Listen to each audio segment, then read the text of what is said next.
யாதும் ஊரே யாவரும் கேளீர் என்ற உயரிய சிந்தனை கொண்ட இம்மண்ணில் தமிழால் இணைந்து தாரகைகளை போற்றும் இன்றைய சிறப்பு கருத்தரங்கிற்கு இணைந்துள்ள தமிழ் சொந்தங்களுக்கும் தமிழ் ஆளுமைகளுக்கும் அன்பு வணக்கம். பகுத்தறிவால் உயர்ந்த பெண். உயர்ந்த பெண் அப்படி என்றால் பெண்களுக்கு சமநிலை வழங்கப்படவில்லையா? அடிமைப்பட்டுத்தான் கிடந்தார்களா என்றால் ஆம், அடிமைப்பட்டுத்தான் கிடந்தார்கள். ஒரு காலத்தில் மகுடம் சூட்டி வீராங்கனைகளாக வாழ்ந்த நமது தமிழ் பெண்கள் சில காலகட்டத்திற்கு பிறகு, சில காலநிலைக்கு பிறகு அடிமைப்படுத்தப்பட்டு தான் வாழ்ந்தார்கள். ஒரு சமூகத்தின் முன்னேற்றத்தை அச்சமூகத்தில் உள்ள பெண்களின் முன்னேற்றத்தை கொண்டே நான் அளவிடுகிறேன் என்று அண்ணல் அம்பேத்கர் கூறியிருக்கிறார். ஆக ஒரு சமூகத்தின் முன்னேற்றத்தில் சரிபாதியாக பங்களித்து கொண்டிருக்கக்கூடிய பெண்கள் அடிமைப்பட்டுத்தான் இருந்தார்கள். அந்த அடிமைத்தனம் எப்படியெல்லாம் அவர்களை வாட்டியது என்றால், சமூகத்தின் மூலமாகவும் பொருளாதாரத்தின் மூலமாகவும் வாழ்க்கையிலும் இப்படி பல்வேறுபட்ட அடிமைத்தனங்களிலே பெண்கள் சிக்குண்டுதான் இருந்தார்கள். எல்லாவற்றிற்கும் மேலாக கல்வி மறுக்கப்பட்டு கல்வி இல்லாத கலர்நிலமாக வைக்கப்பட்டு இருந்தார்கள். சடங்குகள் என்ற பெயரிலே நமது சாகச பறவைகளின் சிறகுகளை நறுக்கி, கலாச்சாரம் என்கிற பெயரிலே அவர்களின் சிந்தனையை முடக்கி கூண்டு கிளியாக்கி அழகு பார்த்த ஆண்மையற்ற சமூகத்தில் அடிமைப்பட்டுத்தான் கிடந்தார்கள். அவர்களுடைய வலிமை அவர்களுக்கே தெரியப்படுத்தாத விதமாக பார்த்து கொள்ளப்பட்டார்கள் என்பதுதான் உண்மை. வலிமை என்று சொல்லும் போதுதான் எனக்கு பிரபஞ்சனினுடைய வரிகள் ஞாபகத்திற்கு வருகிறது. பிரபஞ்சன் அவர்கள் பெண்ணையும் யானையையும் ஒப்பிட்டு பேசுகிறார். யானையை எப்படி காலில் விலங்கினை பூட்டி அதனுடைய பலம், அதனுடைய வலிமை அதற்கு தெரியாமல் கொள்கிறார்களோ, அப்படி பார்த்து கொள்ளுகின்ற விதமாக அதனை பயன்படுத்தி பிச்சை எடுக்க வைத்து பிழைப்பை நடத்துகிறார்களோ, அதுபோல பெண்ணை அடிமைப்படுத்தும் விதமாக மூட நம்பிக்கையையும் கல்வியையும் மறுத்து வாழ்க்கை என்கிற, குடும்பம் என்கிற போர்வையை அவர்கள் மீது போர்த்தி அவர்கள் வலிமை அவர்களுக்கே தெரியாத விதமாக பார்த்து கொண்டார்கள் என்றுதான் சொல்ல வேண்டும். அறிவு புலம் பெற்று அடிமை விலங்கை தகர்த்தெறிந்து அண்டத்தில் ஆளுமைகளாக உயர்வதற்கு எது துணையாக இருந்திருக்கும்? பல்வேறு காரணங்கள் இருந்திருக்கலாம். அதில் முக்கியமான ஒரு கருவி, பேராயுதம் என்று சொன்னால் அது பகுத்தறிவு என்று கூறலாம். பகுத்தறிவு என்றால் என்ன? பகுத்தறிவு எப்படி இந்த காரணத்திற்கு பயன்படுத்தப்பட்டு இருக்கும் என்றுதான் நாம் பார்க்க போகிறோம். பகுத்தறிவு என்பது எதையும் விருப்பதல்ல, எதையும் கண்மூடித்தனமாக வெறுப்பதல்ல, எதையும் கண்மூடித்தனமாக ஏற்காமல் இருப்பது. அதாவது பகுத்தறிவு என்று பேசுகின்ற போது பெரியாரை பேசாமல் இருக்க முடியாது. பெரியார், பகுத்தறிவு பகலவன் என்று சொல்லக்கூடிய பெரியார் கூறுகிறார், யார் சொல்லி இருந்தாலும், எங்கே படித்திருந்தாலும், ஏன் நானே சொன்னாலும் உனது புத்திக்கும் பொது அறிவுக்கும் பொருந்தாத எதையும் நம்பாதே என்று கூறுகிறார்.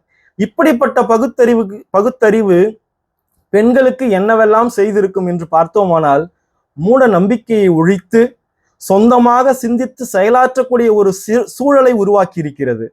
பொருளாதார சுதந்திரத்தை கொடுத்திருக்கிறது.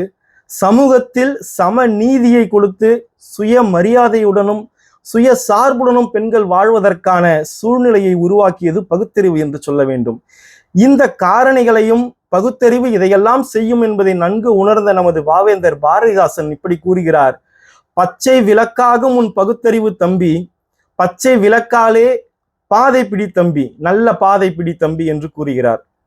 அதாவது அறியாமையால் பல இழிவான செயல்கள் நடைபெறும். அந்த இழிவான செயல்களும் அறியாமையால் நடைபெறக்கூடாது என்றால் அங்கே பகுத்தறிவு என்னும் பச்சை விளக்கு அனைவருடைய கைகளிலும் ஏந்த வேண்டும். அப்படி அறியாமை நீக்கப்பட்டால் பெண்களுக்கு, மனிதர்களுக்கும் சம உரிமை வழங்கப்படும் என்று பாவேந்தர் பாரதிதாசன் அந்த வரிகளிலே கூறியிருக்கிறார். இப்படி இவ்வளவு சிறப்புகள் வாய்ந்த பகுத்தறிவை பெண்கள் தங்களது ஆயுதமாக கையில் ஏந்தி கல்வி மற்றும் சமூக விழிப்புணர்வோடு போராடி சமூக மாற்றத்திற்கும் பெண்கள் முன்னேற்றத்திற்கும் பலர் வழிவகுத்து உள்ளார்கள். உதாரணத்திற்கு சிலரை இங்கே நான் குறிப்பிட விரும்புகிறேன். டாக்டர் முத்துலட்சுமி ரெட்டி அம்மையார் பற்றி அனைவரும் உரைத்தது போலவே தேவதாசி முறையை ஒழிக்க போராடியவர் முத்துலட்சுமி ரெட்டி அம்மையார் அவர்கள். கோவிலில் பொட்டு கட்டுவது புண்ணியம் என்ற மூட நம்பிக்கையை, அது பெண்களை சீரழிக்கும் ஒரு கேடு என்று மருத்துவ ரீதியாகவும் சமூக ரீதியாகவும் விலக்கி சட்டத்தை ஏற்ற காரணமானவர் முத்துலட்சுமி அம்மையார் அவர்கள். மூவலூர் ராமாமிர்தம் அம்மையார் அவர்கள் இலக்கியத்தை பயன்படுத்தி தனது எழுத்தின் மூலம் பகுத்தறிவில் புரட்சியை ஏற்படுத்தியது மட்டுமல்லாமல் மதத்தின் பெயரால் பெண்கள் எவ்வாறெல்லாம் ஏமாற்றப்படுகிறார்கள் என்று எடுத்துரைத்தவர். கடலூரை சேர்ந்த அஞ்சலை அம்மாள் தென்னாட்டின் ஜான்சி ராணி என்று காந்தியடிகளால் போற்றப்பட்டவர், அழைக்கப்பட்டவர். ஆங்கிலேயர் அடிமைத்தனத்தை மட்டும் அவர் எதிர்க்கவில்லை, பெண்களுக்கு சொத்துரிமை வேண்டும் என்றும் போராடியவர். முத்தாய்ப்பாக ஒருவர் உள்ளார், டாக்டர் எஸ் தர்மாம்பாள் அவர்கள். ஈவே ராமசாமி என்று சொல்லக்கூடிய அவருக்கு பெரியார் என்னும் பட்டத்தை வழங்கிய வீர தமிழன்னை என்று சொல்லலாம். தர்மாம்பாள் அவர்கள் பெண்களுக்கு கல்விதான் முக்கியம், அதனுடைய முக்கியத்துவத்தை மையப்படுத்தி பல செயல்பாடுகளை நிகழ்த்தியவர். இப்படி இன்னும் பல பெண்கள் பகுத்தறிவை ஆயுதமாக கொண்டு பல்வேறு சூழல்களில் பல போராட்டங்களை நடத்தி அவர்களுக்கும் அவர்களை சார்ந்த சமூகத்திற்கும் பல்வேறு முன்னேற்றத்தை கொடுக்கும் விதமாக செயல்பட்டு இருக்கிறார்கள். முத்துலட்சுமி அம்மையாரை பற்றி அனைவருக்கும் தெரிந்த ஒன்று என்னவென்றால், முதல் பெண் மருத்துவர், தேவதாசி முறையை ஒழிக்க போராடியவர் என்று அனைவருக்குமே தெரியும். ஆனால் அதன் பின்னால் அவர் போராடிய போராட்டங்களும் அவருடைய வாழ்க்கை முறைகளையும் சற்று விளக்க வேண்டும் என்று ஆசைப்படுகிறேன். முத்துலட்சுமி அவர்கள் புதுக்கோட்டை சமஸ்தானத்தை பூர்வீகமாக கொண்டவர். அதாவது புதுக்கோட்டை சமஸ்தானத்துக்கு சொந்தமான பகுதியில் அவருடைய குடும்பம் வசித்து வருகிறது. அவருடைய தந்தை அரசு கல்லூரியில் முதல்வராக பணியாற்றி வருகிறார். அது மட்டுமல்லாமல் கல்வி இயக்குனராகவும் உள்ளார். அதாவது 1886 அவர் கல்லூரி முதல்வராகவும் கல்வி இயக்குனராகவும் பணியாற்றி வருகின்ற ஒரு சூழல். இப்படி ஒரு பின்புலத்திலிருந்து வந்தவர் தான் முத்துலட்சுமி. இப்படி ஒரு பின்புலத்தில் வந்தாலும் பிஏ பட்டதாரியான, அந்த காலத்திலே பிஏ பட்டதாரியான அவருடைய தந்தை முத்துலட்சுமி அவர்களை திண்ணை பள்ளிக்கு அனுப்புகிறார். திண்ணை பள்ளிக்கு அனுப்பிவிட்டு அந்த ஆசிரியரிடம் பெருசா எதுவும் சொல்லித்தர வேண்டாம், அடிப்படை கல்வியை மட்டும் சொல்லி கொடுத்தால் போதும், பால் கணக்கும் வண்ணார் கணக்கும் தெரிந்து கொள்ளுகின்ற அளவுக்கு புத்தி இருந்தால் போதும்னு சொல்லிட்டு வந்துடுறாரு. சில நாட்களுக்கு பிறகு, இதற்கான காரணம் என்ன அப்படின்னா, அன்றைய காலத்தில், அவர்களுடைய காலத்தில் பெண்களுக்கு கல்வியே மறுக்கப்பட்ட ஒரு சூழலில் கல்வியினுடைய அருமையை தெரிந்த ஒரு தந்தை ஒரு அடிப்படை கல்வியை தனது பெண்ணிற்கு, மகளுக்கு தர வேணும் என்று சேர்த்து விட்டு வருகிறார். நாட்கள் செல்ல செல்ல முத்துலட்சுமியினுடைய அறிவு திறமையை பார்த்து ஆங்கிலம் பயிலக்கூடிய பள்ளிக்கு மாற்றுகிறார். அதாவது அந்த காலத்துல கல்வியே கிடையாது, பெண்களுக்கு கல்வியே மறுக்கப்பட்டது. அந்த ஒரு சூழல்ல ஆங்கில கல்வி என்பது ஆண்களுக்கு மட்டுமே என்று எழுதப்படாத ஒரு விதி இருந்தது அப்போது. அந்த சூழலில் தன்னுடைய மகளை முத்துலட்சுமியை அவங்க அப்பா என்ன பண்றாரு அப்படின்னா, ஆங்கிலம் கல்வியில, ஆண்கள் மட்டுமே படிக்கக்கூடிய கல்வியில சேர்த்துட்டு வராரு. 6ஆம் வகுப்பு தேர்ச்சி அடைகிறார்கள். 6ஆம் வகுப்பு பாஸ் பண்ணிட்டு அப்பா கிட்ட, அப்பா நான் 6வது தேர்ச்சி ஆயிட்டேன்னு சொல்லும் போது அவருடைய தந்தை அதை ஏற்றுக்கொள்ளவில்லை என்பதை விட நம்பவில்லை. காரணம், பெண்கள் படிப்பதில்லை, படித்தாலும் தேர்ச்சி ஆகிற அளவுக்கு படிப்பார்களா என்ற ஒரு ஆச்சரியத்தில் இருக்கின்ற பொழுது உடைய பள்ளி ஆசிரியரே சொல்லுகின்ற போது ஆச்சரியப்படுகிறார். அந்த ஆச்சரியம் குறைவதற்குள்ளாகவே ஒரு அதிர்ச்சியான சம்பவம் நடைபெறுகிறது. இங்கிருந்துதான் முத்துலட்சுமி அவருடைய போராட்டம் தொடர்கிறது. அதாவது 6வது முடிக்கின்ற பொழுது முத்துலட்சுமி அவருடைய வயது 11. அந்த காலகட்டத்தில் 10 வயது நிரம்பியவுடன், 10 வயது அடைந்தவுடன் திருமணம் நடைபெற்றிருக்க வேண்டும். ஒருவேளை திருமணம் ஆகலை அப்படின்னா இதெல்லாம் என்ன ஜென்மம் என்று தூற்றக்கூடிய, வசைப்பாடக்கூடிய ஒரு கேவலமான சமூகம் அன்று வாழ்ந்திருக்கிறது. இப்போ இந்த சூழல்ல முத்துலட்சுமியின் அம்மா என்ன பண்றாங்க, தன்னுடைய மகளுக்கு மாப்பிள்ளை பார்க்க ஆரம்பிக்கிறாங்க கல்யாணம் பண்றதுக்கு. இப்போ முத்துலட்சுமி அழுது பார்க்கறாங்க, என்னென்னமோ அடம் முடிக்கிறாங்க, எதுவுமே வேலைக்கு ஆகல. காரணம், தன்னுடைய தாய் ரொம்ப பிடிவாதமா 10 வயது நிரம்பிருச்சு, திருமணமா பண்ணியே வைக்கணும் அப்படிங்கிற ஒரு சூழல் இருக்காங்க. இந்த தகவல் அறிந்த முத்துலட்சுமியின் ஆசிரியர் வீட்டுக்கே அவருடைய தாயை சமாதானப்படுத்தி மேற்கொண்டு படிப்பதற்கு ஒரு சம்மதத்தை வாங்குகிறார். அதை போலவே 7ஆம் வகுப்பும் 8ஆம் வகுப்பும் படிக்கிறாங்க. 7வது 8வது படிச்சு முடிக்கும் போது அடுத்த பிரச்சனை வருது. பருவத்தில் நடைபெற வேண்டிய பருவம் அடைகிறார்கள், பூ பெய்துகிறார்கள் முத்துலட்சுமி அவர்கள். சரியா போச்சு. இதுக்கப்புறம் பள்ளிக்கூடமே போகக்கூடாது அப்படிங்கிற ஒரு சூழல்ல தன்னுடைய தாய் முத்துலட்சுமியை பள்ளியை விட்டு நிப்பாட்டுகிறார். மீண்டும் முத்துலட்சுமி அவர்கள் தன்னுடைய தந்தையை நாடி அவரிடம் பேசி 9, 10, 11 3 வகுப்புகளும் வீட்டிலிருந்தே படித்து மெட்ரிகுலேஷன் எக்ஸாம் எழுதுற மாதிரி ஒரு முயற்சி பண்ணி மொத்தமாகவே 10 பேர் தான் தேர்ச்சி ஆகிறார்கள். அதில் முத்துலட்சுமியும் ஒருவர். இப்போ 11ஆம் வகுப்பு பாஸ் பண்ணியாச்சு. அடுத்த பிரச்சனை, அடுத்த போராட்டம். இப்போ நம்ம 12ஆம் வகுப்பு சொல்லக்கூடிய இந்த படிப்பு அன்றைய காலகட்டத்தில் இன்டர்மீடியட் காலேஜ் என்று சொல்லுவார்கள். இப்போ இன்டர்மீடியட் காலேஜ் போனோம். அப்பாவை நச்சரித்து எப்படியாச்சும் காலேஜ் படிச்சிடணும் அப்படிங்கிற காரணத்தினால அப்பா கிட்ட சம்மதம் வாங்கி கல்லூரியில் சேர்றதுக்காக போகிறாங்க. கல்லூரியில் சேரலான்னு போகும்போது புதுக்கோட்டையில் இயங்கிய கல்லூரி ஆண்கள் கல்லூரி, பெண்களுக்கு இடம் கிடையாதுன்னு சொல்லி அனுப்பிட்டாங்க. இப்போ சேர முடியாதுங்கிற ஒரு சூழல்ல முத்துலட்சுமியின் தந்தை புதுக்கோட்டை சமஸ்தானத்தின் மன்னரை போய் பார்க்குறாரு. அதற்கு காரணம் என்ன அப்படின்னா, அவர் முதல்வராக பணியாற்றிய காலத்தில் மன்னருடைய ஆலோசகராகவும் பணியாற்றி இருக்கிறார். அந்த ஒரு காரணத்தினால மன்னரை போய் பார்க்குறாரு. மன்னர் உத்தரவு பிறப்பிக்கிறார், முத்துலட்சுமி அவர்களுக்கு அந்த ஆண்கள் கல்லூரியில அனுமதி கொடுக்கணும் அப்படின்னு சொல்லி சேர்க்கப்படுறாங்க.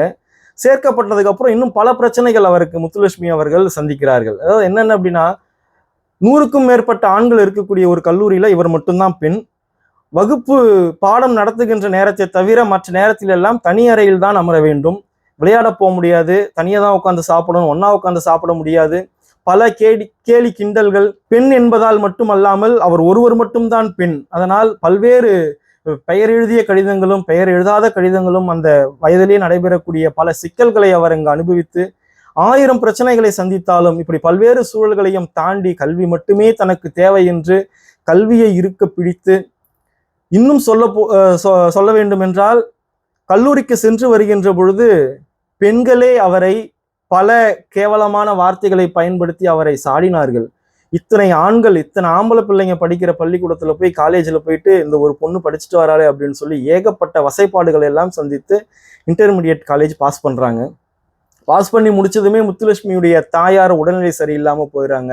இத்தனை வயசாகுது, இன்னும் பொம்பளை பிள்ளைக்கு இன்னும் கல்யாணம் பண்ணாம வச்சிருக்குமேங்கிறவுடைய மனநிலை, வருந்தி உடல்நிலை கோளாறு வருகிறது. அந்த டைம்ல முத்துலட்சுமி அவர்கள் தான் கூட இருந்து பார்த்துக்கிறாங்க. இப்போ கூட இருந்து பார்த்துக்கும் போது அவங்க மனசுக்குள்ள ஒரு சிந்தனை மேலோங்குகிறது. என்ன அப்படின்னா, என் தாயினுடைய மகள் நான், அதனால நான் கூட இருந்து பார்த்துக்கிறேன். இப்படி உடல்நிலை சரியில்லாத ஆதரவற்ற எண்ணற்ற மக்கள் இருப்பாங்க இல்லையா, அவங்களுக்குலாம் ஆதரவு அளிக்கணும் அப்படின்னா அப்போ நான் என்ன பண்ணணும் அப்படின்னு யோசிக்கும் போதுதான் மருத்துவம் படிச்சாதான் சரியா இருக்கும் அப்படிங்கிற ஒரு சிறப்பான சிந்தனை வருது. அந்த சிந்தனையை தன்னுடைய தந்தையிடம் சொல்லுகிறார்கள். அவர் உடனே சம்மதிச்சு சென்னைக்கு வராங்க. சென்னை மருத்துவக் கல்லூரியில மருத்துவம் படிக்க அனுமதி கிடைத்து படிக்கிறாங்க. இப்போ இந்த படிக்கக்கூடிய காலகட்டத்தில் தன்னுடைய தந்தையின் நண்பர்கள் மூலமாக பல்வேறு இலக்கிய நிகழ்ச்சிகள், அதாவது போராட்டங்கள், கட்சி சார்ந்த செயல்பாடுகள், அரசியல் சார்ந்த செயல்பாடுகள்லாம் தன்னுடைய தந்தை கூடவே போறாங்க. அந்த சமயத்தில் பாரதியாரை சந்திக்கக்கூடிய வாய்ப்பும் கிடைக்கிறது. சரோஜினி நாயுடு போன்ற பெரிய ஆளுமைகளையும் சந்திக்கக்கூடிய வாய்ப்பு கிடைத்து தன்னுடைய பணியை தொடர்ந்து செய்து கொண்டே வருகிறார். 1912ஆம் ஆண்டு மருத்துவம் முடிக்கிறாங்க. இந்தியாவிலேயே மருத்துவ வல்லுநரான முதல் பெண்மணி என்கிற சிறப்போடு மருத்துவத்தை முடிச்சுட்டு, இவர்களுக்கு முத்துலட்சுமிக்கு குழந்தைகள் மீது ரொம்ப ஆர்வம் அதிகம், ஆசை அதிகம். அதனால பெண்கள் குழந்தைகள் மருத்துவமனை, அதாவது சென்னை எழும்பூர்ல இருக்கக்கூடிய இந்த மருத்துவமனையில பணியில போறாங்க. இப்போ படிக்கிறது பிரச்சனை, அதனால திருமணம் வேணாம்னு சொல்லியாச்சு, படிச்சாச்சு.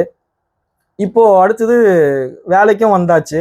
இப்போ என்ன பிரச்சனை, இன்னும் தங்கச்சிங்கெல்லாம் இருக்காங்கல்ல, குழந்தைகள் இருக்காங்க, அவங்களுக்குலாம் திருமணம் ஆகணும் அப்படின்னு சொல்லி அம்மா என்ன பண்றாங்க, மறுபடியும் வரன் பார்க்குற வேலையை ஆரம்பிக்கிறாங்க. முத்துலட்சுமிக்கு இதுல சிறிதும் ஈடுபாடு இல்லை. இருந்தாலும் வற்புறுத்தி பல்வேறு வரன்களை பார்க்குறாங்க. எதுவுமே இவங்களுக்கு பிடிக்கல. இறுதியா ஒரு வரன் விசாகப்பட்டினத்திலிருந்து சுந்தர ரெட்டி அப்படிங்கிற ஒரு டாக்டர் பார்க்குறாரு. முதல் சந்திப்புல சுத்தமா முத்துலட்சுமிக்கு பிடிக்கல. 2-3 சந்திப்புகள் என்று போகிறது. இறுதியான ஒரு சந்திப்பில் முத்துலட்சுமி 2 நிபந்தனைகளை அவரிடம் கூறுகிறார். 2 நிபந்தனைகள். ஒன்று, திருமணத்திற்கு பிறகு உங்களுக்கு சமமானவளாக என்னையும் நடத்த வேண்டும். முதல் நிபந்தனை சொன்னதும் சுந்தர ரெட்டி சரி, அடுத்தது சம்மதம் சொல்லிட்டாரு. அடுத்த நிபந்தனை, என்னுடைய செயல்பாடுகளுக்கு, என்னுடைய விருப்பத்திற்கு நீங்கள் எப்போதும் தடை கூறக்கூடாது அப்படிங்கிற 2வது நிபந்தனை. இந்த 2 நிபந்தனையுமே அவர் ஒத்துக்கிறாரு, சம்மதம் சொல்றாரு. அதனால திருமண வாழ்வு அடுத்தது நடக்குது. ஸோ இப்படி இந்த கல்லூரி படிப்பு முடிஞ்சது, வேலைக்கு போறாங்க. அடுத்தது திருமண வாழ்க்கை தொடங்குது. இந்த நிலையில தன்னுடைய நெருங்கிய குடும்பத்தை சார்ந்த பெண்கள் சிலர், இப்போதுதான் சமூக சார்ந்த பிரச்சனைகள் அவங்க கையில் எடுக்கிறாங்க. தன்னுடைய குடும்பத்தையே, நெருங்கிய குடும்பத்தில் உள்ள பெண்கள் சிலரே தேவதாசி தொழில் செய்து வருவது அவருடைய மனதை நெருடுகிறது. இதை முற்றிலுமா ஒழிக்கணும், என்ன பண்ணலாம் அப்படின்னு சொல்லி யோசிக்கிறாங்க. அதோடு மட்டுமல்லாமல் குழந்தை திருமணத்தையும் ஒழிக்க வேண்டும் என்கிற ஒரு முனைப்பை காட்டி பல சங்கங்களோடு சேர்ந்து 2 இயக்கத்தை தொடங்குகிறார் முத்துலட்சுமி அம்மையார் அவர்கள்.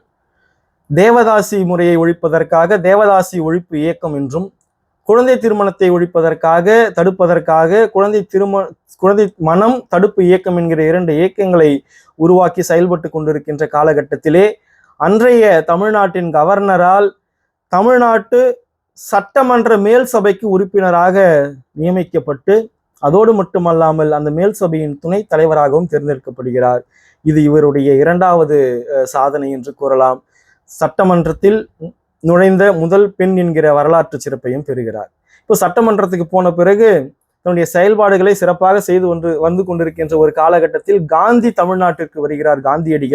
காந்தியடிகளை சந்திக்கின்ற வாய்ப்பும் கிடைக்கிறது. அந்த நேரத்திலே இந்த 2 இயக்கங்களை பற்றி காந்தியிடம் பேசுகின்ற பொழுது, காந்தியடிகள் இந்த கொள்கைகள், இந்த இயக்கத்தினுடைய செயல்பாடுகளை பிடித்து தன்னுடைய சுற்றுப்பயணத்தில் முத்துலட்சுமி அவர்களுடைய இந்த 2 இயக்கங்களை பற்றியும் பல்வேறு மக்களிடம் பரப்புகின்ற வேலையை காந்தியடிகளே செய்திருக்கிறார்.